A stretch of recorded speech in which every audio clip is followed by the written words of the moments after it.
Assalamualaikum warahmatullahi wabarakatuh. Oke, kembali lagi dengan saya di Bar Herunas. Saya akan menjelaskan tentang topik 4.4 demonstrasi kontekstual disusun oleh saya sendiri. Yang pertama di sini pendahuluannya yaitu tentang Pancasila sebagai fondasi pendidikan Indonesia, refleksi dan konteks pendidikan abad ke-21. Pancasila sebagai dasar negara Indonesia adalah pedoman fundamental yang memberikan arah dan nilai bagi setiap aspek kehidupan termasuk pendidikan. Dalam membangun bangsa dan negara, Pancasila tidak hanya menjadi entitas filosofis, tetapi juga identitas bangsa Indonesia yang unik, yang memadu arah kebijakan dan praktik pendidikan di Indonesia. Berikut adalah beberapa instansi dan penjabaran tentang pentingnya Pancasila dalam pendidikan yang kontekstual, khususnya dalam menghadapi tantangan abad ke-21. Oke, yang pertama, Pancasila sebagai entitas dan identitas bangsa. Sebagai entitas, Pancasila adalah inti yang menyatukan keberagaman Indonesia. Di sini yaitu kita bisa lihat di Indonesia ini sangat beragam dari suku dan budaya. Dengan disatukannya oleh Pancasila, di sini terlihat sangat rukun sekali dalam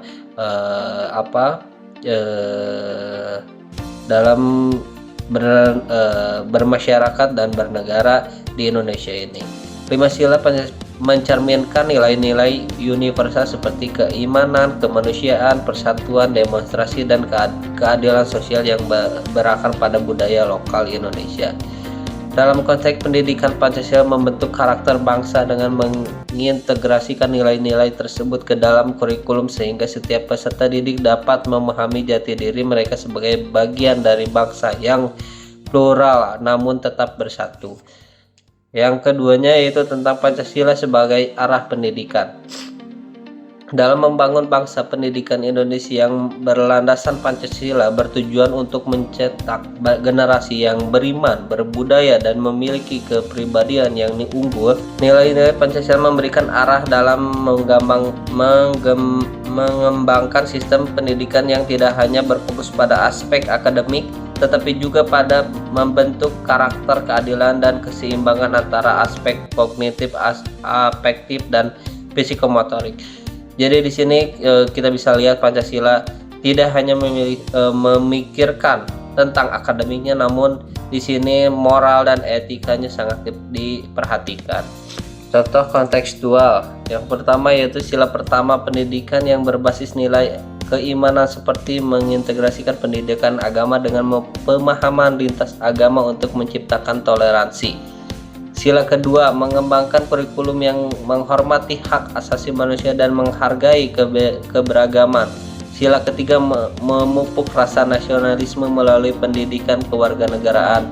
Sila keempat, mendorong pembelajaran berbasis partisipasi aktif dan demokrasi di kelas.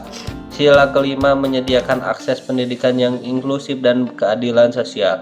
Di sini kita bisa lihat bahwa Pancasila bisa mewadahi seluruh masyarakat Indonesia dari segi kelompok maupun individu, dan kecerdasan setiap peserta didik di sini sangat dihargai. Oke, yang ketiganya, profil pelajar Pancasila sebagai perwujudan pendidikan berpihak pada peserta didik. Kementerian Pendidikan, Kebudayaan, Riset, dan Teknologi telah menetapkan profil pelajar Pancasila sebagai tolak ukur keberhasilan pendidikan berbasis nilai Pancasila. Profil ini mencakup 6 ciri utama. Yang pertama, beriman. Yang kedua, berkebinekaan global. Yang ketiga, bergotong royong. Yang empat, bernalar kritis. Yang lima, mandiri. Yang keenam, kreatif.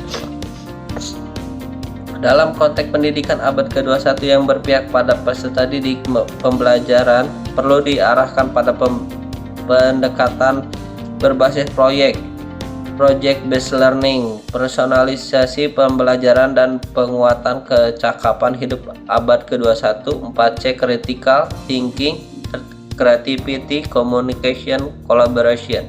Jadi di sini ada contoh implementasi Di sini kita bisa lihat implementasinya melibatkan siswa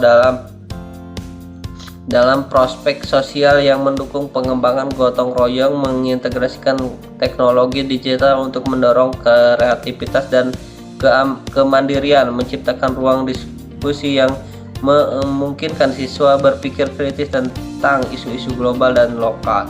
Di sini bisa lihat bahwa peserta didik akan dunia luar sangat dianjurkan, bahkan dilatih untuk bisa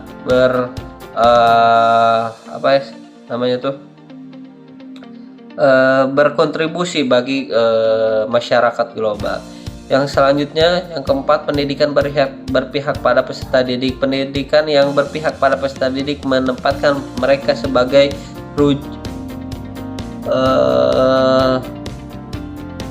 subjek pembelajaran, bukan sekadar objek. Dalam kerangka Pancasila, hal ini berarti pendidikan harus menghargai potensi unik setiap peserta didik dan memberdayakan mereka untuk menjadi individu yang berkontribusi kepada masyarakat.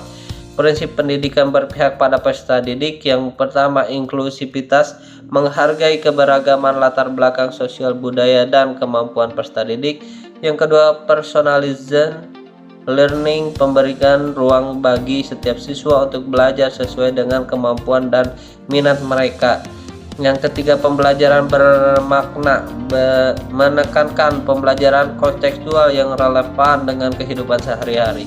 Kita bisa lihat dalam pendidikan di Indonesia sangat kompleks permasalahan-permasalahannya, namun di sini kita bisa mengurai atau menyelesaikan satu persatu. Dari mulai dalam kehidupan sehari-hari kita bisa masukkan dalam pelajaran, mungkin dalam matematika atau sebuah karangan bahasa Indonesia. Di situ kita bisa melihat kondisi dan lingkungan peserta didik. Yang kelima, tantangan dan peluang pendidikan abad ke-21. Pendidikan abad ke-21 menghadapi tantangan globalisasi, teknologi, dan perubahan sosial yang cepat. Namun dengan Pancasila sebagai pondasi, pendidikan Indonesia dapat menjadi kekuatan yang mendorong peserta didik untuk berpikir global tetapi tetap berakal pada nilai-nilai lokal. Di sini kita bisa lihat masyarakat Indonesia ini diharapkan untuk berpikir global, yaitu untuk menciptakan karya-karya yang tidak kalah dengan negara-negara lainnya. Namun di sini kita tidak lupa dengan identitas kita, yaitu bangsa Indonesia berakal pada nilai-nilai lokal, yaitu ingat pada budaya-budaya Indonesia. Solusi kontekstual: yang pertama, memanfaatkan teknologi untuk menghubungkan siswa dengan dunia luar tanpa melupakan kearifan lokal, menanamkan kesadaran akan identitas bangsa di tengah tantangan globalisasi, mengintegrasikan pendidikan karakter dengan pemanfaatan soft skill dan digital literasi. Nah, di sini kita sudah sampai ke titik akhir, yaitu tentang kesimpulan. Baik, bagi kesimpulan kali ini, Pancasila bukan hanya dasar negara tetapi juga sumber inspirasi bagi pendidikan Indonesia dalam membangun generasi yang berkarakter, kompeten, dan siap menghadapi tantangan masa depan dengan menjadikan profil pelajar Pancasila sebagai pedoman dan fokus pada pendidikan yang berpihak pada peserta didik Indonesia dapat menciptakan sistem pendidikan yang tidak hanya relevan secara lokal tetapi juga kompetitif di tingkat global. Mungkin sekian presentasi dari saya atau pemaparan dari topik 4.4 demonstrasi kontekstual tentang pendidikan di Indonesia. Wassalamualaikum warahmatullahi wabarakatuh.